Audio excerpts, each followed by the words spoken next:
ಕನ್ನಡಿಗ channel ವೈಟಿಯಿಂದ doctor S Tallur ಮಾಡುವ ವಂದನೆಗಳು. ಸ್ನೇಹಿತರೆ, ತಮ್ಮೆಲ್ಲರಿಗೂ ಸ್ವಾಗತ. ನಾನಿವತ್ತು ಅದ್ಭುತವಾದಂಥ ಬಾವಿಗಳ ಒಂದು ವಿಷಯವಾಗಿ ಈ ಸಂಚಿಕೆಯಲ್ಲಿ ನಾನು ಪ್ರಸ್ತುತಪಡಿಸ್ತಾ ಇದ್ದೀನಿ. ಯಾಕಂದರೆ ಪುರಾತನ ಕಾಲದಲ್ಲಿ ಇರತಕ್ಕಂಥ ಬಾವಿಗಳು ನಮ್ಮ ನಡುವೆ ಇದ್ದರೂ ಕೂಡ ಆ ಬಾವಿಗಳ ಬಗ್ಗೆ ನಮಗೆ ಲಕ್ಷ್ಯ ಇಲ್ಲ. ಯಾಕಂದರೆ ಅವು ಅಲ್ಲಲ್ಲಿ ಮುಚ್ಚಿ ಹೋಗುವಂಥ ಸ್ಥಿತಿಯಲ್ಲಿಯೂ ಕೂಡ ಇವೆ. ಹೀಗಿರಬೇಕಾದ್ರೆ ಪ್ರತಿಯೊಂದು ಪ್ರದೇಶದಲ್ಲಿಯೂ ಕೂಡ ಬಾವಿಗಳಿಗೆ ತನ್ನದೇ ಆದಂಥ ಪುರಾತನ ಇತಿಹಾಸದ ಒಂದು ಚರಿತ್ರೆ ಇದೆ. ಆ ಚರಿತ್ರೆಯನ್ನು ಕೆದಕಿ ನೋಡಿದಾಗ ಆ ಒಂದು ಬಾವಿಯ ರಹಸ್ಯಮಯವಾದಂಥ ಚಿತ್ರಣಗಳು ಹಾಗೂ ಅದರ ವಿಷಯಗಳು ನಮಗೆ ತಿಳಿಯಲಿಕ್ಕೆ ಸಾಧ್ಯ. ಹೀಗಿರಬೇಕಾದ್ರೆ ಬಾವಿಗಳ ಒಂದು ಪರಿಚಯ ಅನ್ನುವಂಥ ಒಂದು ಈ ಸಂಚಿಕೆಯೊಂದಿಗೆ ಇವತ್ತಿನ ಸಂಚಿಕೆಯನ್ನು ನಾನು ಪ್ರಾರಂಭ ಮಾಡ್ತಾ ಇದ್ದೀನಿ. ಇದು ಬೆಳಗಾವಿ ಜಿಲ್ಲೆಯ ರಾಮದುರ್ಗ ತಾಲೂಕಿನ ಹೊಸಕೋಟೆಯಲ್ಲಿ ಇರ್ತಕ್ಕಂಥ ಒಂದು ಜಕನ್ಯಾರ ಬಾವಿ ಅಂತೇಳಿ ಕರೀತಾರೆ. ಜಕನ್ಯಾರ ಬಾವಿ ಅಂತೇಳಿ ಆ ಪ್ರದೇಶದಲ್ಲಿ ಆ ಒಂದು ಸುತ್ತಮುತ್ತಲಿನ ಗ್ರಾಮಗಳಲ್ಲಿ ಹಾಗೂ ರಾಮದುರ್ಗ ತಾಲೂಕಿನಲ್ಲಿ ಈ ಕೆರೆ ಪ್ರಸಿದ್ಧವಾದಂಥ ಕೆರೆ. ಇದನ್ನು ಪುರಾತನ ಕೆರೆ ಅಂತಲೂ ಕರೀಲಾಗ್ತತಿ. ಜೊತೆಗೆ ಈ ಕೆರೆಯಲ್ಲಿ ಏನಂಥ ವಿಶೇಷತೆ ಇದೆ ಅನ್ನುವಂಥ ಒಂದು ಭಾವನೆ ನಿಮ್ಮೆಲ್ಲರಿಗೂ ಕೂಡ ಕಾಡ್ಬೋದು. ನಾನು ಕೂಡ ಒಮ್ಮೆ ಆ ಒಂದು ಕೆರೆಯನ್ನು ನೋಡಿದ್ದೇನೆ. ಹೀಗಿರಬೇಕಾದ್ರೆ ಇನ್ನೂ ಒಂದು ಹೆಚ್ಚಿನ ವಿಷಯಗಳು ಬೇಕು ಈ ಒಂದು ಸಂಚಿಕೆಯಲ್ಲಿ ನಾನು ತಿಳಿಸಿಕೊಡಬೇಕಾದ್ರೆ ಅದೇ ಒಂದು ಗ್ರಾಮದಲ್ಲಿ ಇರ್ತಕ್ಕಂಥವ್ರನ್ನ ಕೇಳಿದರಾಯಿತು ಅನ್ನುವಂಥ ಹಲವಾರು ಜನರನ್ನು ಸಂಪರ್ಕ ಮಾಡಿದಾಗ ನನಗೆ ಅವರು ಕೂಡ ಒಬ್ಬ ಸೈಂಟಿಸ್ಟ್ ಅಂತಲೇ ಹೇಳ್ಬೋದು, ಬಾಲಚಂದ್ರ ಜಾಬಶೆಟ್ಟಿ ಅಂಥೇಳಿ. ಬಾಲಚಂದ್ರ ಜಾಬಶೆಟ್ಟಿ ಅವರು ಈಗ ನಾನು ಫೋನ್ ಮುಖಾಂತರ ಸಂಪರ್ಕಿಸಿದಾಗ ಅವರು ರಾಯಚೂರಿನಲ್ಲಿದ್ದರು. ಆವಾಗ ನಾನು ಜಕನ್ಯಾರ ಬಾವಿ ಬಗ್ಗೆ ಸರ್ ಒಂದು ಸಂಚಿಕೆಯನ್ನು ಮಾಡಬೇಕಾಗಿದೆ, ಅದಕ್ಕೆ ತಮ್ಮದೇ ಆದಂಥ ಒಂದು ಇತಿಹಾಸ ಏನಾದರೂ ಇದೆಯಾ ಅಂತ ನಾನು ಕೇಳಿದೆ. ಅವರು ತುಂಬ ಸಂತೋಷಗೊಂಡು ಹೇಳಿದರು. ಅವರು ಹೇಳಿದಂಥ ಮಾತುಗಳನ್ನು ಕೂಡ ಈ ಸಂದರ್ಭದಲ್ಲಿ ನಾನು ಉಲ್ಲೇಖ ಮಾಡಲಿಕ್ಕೆ ಬಯಸ್ತೀನಿ. ಹೀಗಿರಬೇಕಾದ್ರೆ ಜಕನಿ ಬಾವಿಗೆ ತನ್ನದೇ ಆದಂಥ ಒಂದು ಪುರಾತನ ಇತಿಹಾಸ ಇದೆ. ಪ್ರತಿ ವರ್ಷ ಆ ಬಾವಿಯಲ್ಲಿ ಕೊಡಗಳು ಅಂದರೆ ಖಾಲಿ ಕೊಡಗಳು ಕೆರೆಯಿಂದ ಡಬ್ಬ ಬಿದ್ದು ಹೇಳ್ತಾವೆ. ಪ್ರತಿ ವರ್ಷಕ್ಕೊಮ್ಮೆ ಮಾತ್ರ ಈ ಒಂದು ಘಟನೆಯಲ್ಲಿ ನಡೀತೈತಿ. ಹೀಗಾಗಿ ಆ ಒಂದು ಕೆರೆಯಲ್ಲಿ ದೇವತೆಗಳು ವಾಸ ಮಾಡ್ತಾ ಇದ್ದಾರೆ ಅನ್ನುವಂಥ ಭಾವನೆ ಆ ಒಂದು ಸುತ್ತಮುತ್ತಲಿನ ಹಾಗೂ ರಾಮದುರ್ಗ ತಾಲೂಕಿನ ಜನತೆಯ ಒಂದು ಅಭಿಮತ. ಹೀಗಿರಬೇಕಾದ್ರೆ ಅದನ್ನು ಕೂಡ ಅದರ ರಹಸ್ಯವನ್ನು ಭೇದಿಸಲಿಕ್ಕಾಗಿ ಅದು ಆ ರೀತಿ ಆಗಲಿಕ್ಕೆ ಕಾರಣವೇನು ಅನ್ನುವಂಥ ಒಂದು ವಿಚಾರವನ್ನು ಮಾಡಿದಾಗ ಅಲ್ಲಿ ನಿಜಕ್ಕೂ ಕೂಡ ಮೊದಲ ಅಲ್ಲಿ ಆ ಹೊಸಕೋಟೆ ಅನ್ನುವಂಥ ಗ್ರಾಮ ಗುಡ್ಡದ ಮೇಲಿತ್ತಂತೆ. ಆ ಊರಿಗೆ ಕುಡಿಯುವ ನೀರಿನ ಒಂದು ವ್ಯವಸ್ಥೆ ಇರಲಿಲ್ಲ. ಯಾಕಂದರೆ ಅಲ್ಲಿ ಬಾವಿ ತೋಡಿದರೂ ಕೂಡ ನೀರು ಬೀಳದಂಥ ಪರಿಸ್ಥಿತಿ. ಅದು ಕೂಡ ಬಿಸಿಲುಗಾಡಿನ ಒಂದು ಗ್ರಾಮ ಅಂತ ಹೇಳ್ಬೋದು. ಹೀಗಿರಬೇಕಾದ್ರೆ ಆ ಒಂದು ಊರಿನಲ್ಲಿ ಕುಡಿಯೋ ನೀರಿಗೆ ಹಾಹಾಕಾರ ಆಗಿತ್ತು. ಸ್ನಾನ ಮಾಡಲಿಕ್ಕೂ ಕೂಡ ಅಲ್ಲಿ ಒಂದು ಥರ ನೀರಿನ ಅಭಾವ ಉಂಟಾಗುತ್ತಿತ್ತು. ಅಂಥ ಒಂದು ಪರಿಸ್ಥಿತಿಯಲ್ಲಿ ಅದೇ ಒಂದು ಅರಣ್ಯ ಪ್ರದೇಶದಲ್ಲಿ ಅಂದರೆ ಅಲ್ಲಿ ಗಿಡಗಳು ಭಾಳಿದ್ದು. ಆ ಗಿಡಗಳ ಪಕ್ಕದಲ್ಲಿಯೇ ಗಿಡಗಳ ಹತ್ತಿರ ಹೋಗಿ ಒಂದು ಕೋಣ ಹೋಗಿ ಅಲ್ಲಿ ನೀರು ಇತ್ತಂತೆ. ಆ ನೀರಿನಲ್ಲಿ ಹೊರಳಾಡಿ ಅದು ತನ್ನ ಒಂದು ದಾಹವನ್ನು ತೀರಿಸಿಕೊಂಡು ಬರ್ತಿತ್ತಂತೆ.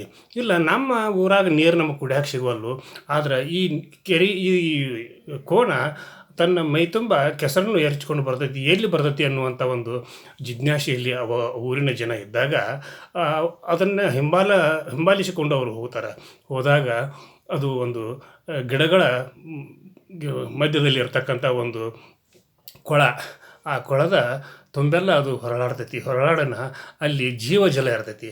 ಆ ಜೀವಜಲದಲ್ಲಿ ತನ್ನ ಒಂದು ಬಿಸಿಲಿನ ತಾಪವನ್ನು ಹಿಂಗಿಸಿಕೊಂಡು ಅದು ಮತ್ತೆ ಮೇಲೆ ಬಂತಂತೆ.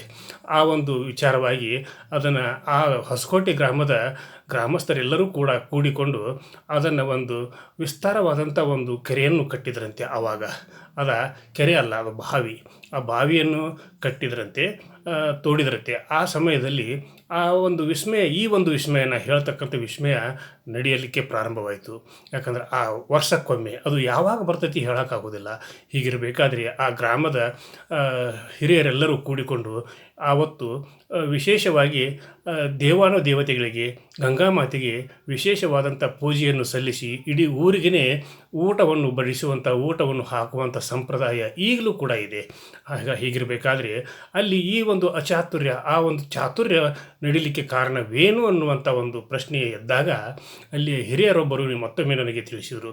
ಇಲ್ಲ, ಮೊದಲು ಇಲ್ಲಿ ದೇವಾನುದೇವತೆಗಳು ನೆಲೆಸಿದ್ರು, ಅವರು ಈಗಲೂ ಕೂಡ ಈ ಬಾವಿಯ ಒಂದು ಪಾತಾಳದಲ್ಲಿ ನೆಲೆಸಿದ್ದಾರೆ.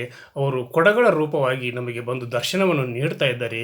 ಹೀಗಾಗಿ ನಾವು ಪ್ರತಿ ವರ್ಷ ಆ ಕೊಡಗಳಿಗೆ ಪೂಜೆಗಳನ್ನು ಮಾಡಿ ಇಡೀ ಊರಿಗೇ ಅನ್ನ ಸಂತರ್ಪಣವನ್ನು ಮಾಡ್ತೀವಿ. ಇದು ಎಲ್ಲಿಯೂ ಕೂಡ ನೋಡಲಿಕ್ಕೆ ಸಿಗದೇ ಇರತಕ್ಕಂಥ ಒಂದು ರೋಚಕ ಒಂದು ಸನ್ನಿವೇಶ. ಅದನ್ನು ನಾವು ಸಾಕ್ಷಾತ್ ಜಕಣ್ಯಾರು ಅಂತೇಳಿ ಕರಿತೀವಿ, ಜಕಣ್ಯಾರ ಬಾವಿ ಅಂತ ಕರಿತೀವಿ. ಅಲ್ಲಿ ಹೇಳ್ತಕ್ಕಂಥ ಕೊಡಗಳಿಗೆ ಜಕಣ್ಯಾರ ಬಾವಿಯಲ್ಲಿ ಎದ್ದಂಥ ಕೊಡಗಳು ಅನ್ನುವಂಥ ಒಂದು ಮಾತುಗಳನ್ನು ಕೂಡ ಅಲ್ಲಿಯ ಜನ ಮಾತಾಡ್ಕೊಳ್ತಿರ್ತಾರೆ. ಯಾಕಂದರೆ ನಮ್ಮ ದೇಶಕ್ಕೆ ಪುರಾಣ ಪುಣ್ಯ ಕಾಲಗಳಿಂದಲೂ ಕೂಡ ದೇವಾನುದೇವತೆಗಳ ಬಗ್ಗೆ ನಾವು ನಂಬಿಕೆಯನ್ನು ಉಳ್ಳವರು ಹಾಗೂ ಅವರನ್ನು ನಂಬಿದವರು. ಯಾಕಂದರೆ ನಮ್ಮ ನಂಬಿಕೆಗಳ ಭಾವನೆಗಳಿಗೆ ತಕ್ಕಂತೆ ನಾವು ಅವರನ್ನು ಪೂಜಿಸುತ್ತೇವೆ. ಜೊತೆಗೆ ಆ ಒಂದು ಜಕಣ್ಯಾರ ಬಾವಿ ಅಂತಂದರೆ ಅದು ನಿಜಕ್ಕೂ ಕೂಡ ಯಕ್ಷ ಪ್ರಶ್ನೆ, ಅದು ನನಗೂ ಕೂಡ ಯಕ್ಷ ಪ್ರಶ್ನೆ. ಅದು ಇನ್ನು ಕೆಲವೇ ದಿನಗಳಲ್ಲಿ ನಾನು ಹೊಸಕೋಟೆಗೆ ಹೋಗಿ ಅಲ್ಲಿ ಜಕಣ್ಯಾರ ಬಾವಿಯ ರಹಸ್ಯವನ್ನು ಇನ್ನೂ ಹಲವಾರು ಜನ ನನ್ನ ಸ್ನೇಹಿತರ ಹಾಗೂ ಅಲ್ಲಿ ಇರ್ತಕ್ಕಂಥ ಹಿರಿಯರ ಒಂದು ಮಾತುಗಳನ್ನು ಕೇಳಿ ನಿಮಗೆ ಸಾಕ್ಷಾತ್ ಜಕಣ್ಯಾರ ಬಾವಿಯಲ್ಲಿ ಇರ್ತಕ್ಕಂಥ ಕೊಡಗಳ ಬಗ್ಗೆ ಸಂಪೂರ್ಣವಾದ ಮಾಹಿತಿಯನ್ನು ಕೂಡ ನೀಡ್ತೇನೆ.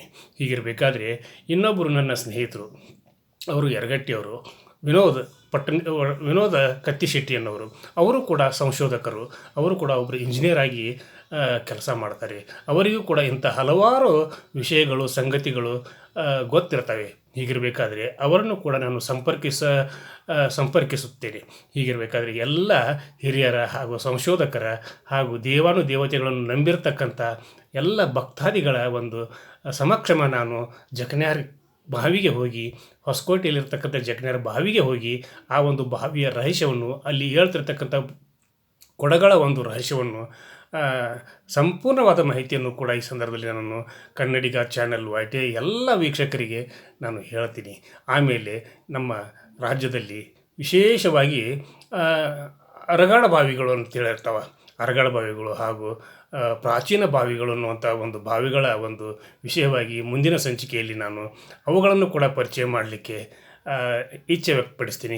ಜೊತೆಗೆ ಈ ಒಂದು ಪ್ರಕಾರವಾಗಿ ತಮ್ಮಲ್ಲಿರ್ತಕ್ಕಂಥ ಒಂದು ಬಾವಿಗಳ ರಹಸ್ಯವನ್ನು, ಅಲ್ಲಿ ನಡೀತಿರ್ತಕ್ಕಂಥ ಚಮತ್ಕಾರಗಳನ್ನು ಹಾಗೂ ಪ್ರಚಲಿತ ವಿದ್ಯಮಾನಗಳನ್ನು, ಆ ಒಂದು ಬಾವಿಗಳಿಗೆ ಸಲ್ಲಿಸಿರ್ತಕ್ಕಂಥ ಪೂಜೆ ಪುನಸ್ಕಾರಗಳನ್ನು, ಆ ದೇವತೆಗಳು ಆ ಬಾವಿಯಲ್ಲಿ ನೆಲೆಸಿರ್ತಕ್ಕಂಥ ವಿಷಯಗಳನ್ನು ಕೂಡ ನಿಮ್ಮ ಸುತ್ತಮುತ್ತಲು ಇರತಕ್ಕಂಥ ಬಾವಿಗಳ ಬಗ್ಗೆ ನನಗೆ ನೀವು ಮಾಹಿತಿಯನ್ನು ತಿಳಿಸಿದರೆ ಆ ಬಾವಿಗಳ ವಿಷಯವಾಗಿಯೂ ಕೂಡ ನಾನು ಅಲ್ಲಿಗೆ ಬಂದು ಸಂಚಿಕೆಯನ್ನು ಮಾಡ್ತೀನಿ ಅಂತ ಹೇಳ್ತಾ, ಇವತ್ತಿನ ಬಾವಿಗಳ ಒಂದು ಲೋಕದಲ್ಲಿ ಅನ್ನುವಂಥ ಒಂದು ಸಂಚಿಕೆಯು ನಿಮ್ಮೆಲ್ಲರಿಗೂ ಕೂಡ ಅರ್ಥಪೂರ್ಣವಾದಂಥ ಸಂಚಿಕೆ ಅನ್ನುವಂಥ ಭಾವನೆಯನ್ನು ಈ ಸಂದರ್ಭದಲ್ಲಿ ವ್ಯಕ್ತಪಡಿಸುತ್ತಾ, ಕನ್ನಡಿಗ ಚಾನಲ್ YT ಇದು ನಿಮ್ಮೆಲ್ಲರ ಚಾನಲ್ಲು, ಸಮಸ್ತ ಕನ್ನಡಿಗರ ಚಾನಲ್ಲು.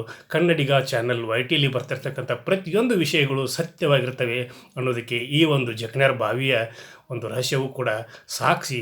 ಆದ್ದರಿಂದ ಪ್ರತಿಯೊಬ್ಬರು ಕೂಡ ಈ ಸಂಚಿಕೆಯನ್ನು ನೋಡ್ತಿರ್ತಕ್ಕಂಥವ್ರು ನೀವೆಲ್ಲರೂ ಕೂಡ ಸಬ್ಸ್ಕ್ರೈಬ್ ಮಾಡಿರಿ, ಶೇರ್ ಮಾಡಿರಿ, ಲೈಕ್ ಮಾಡಿರಿ.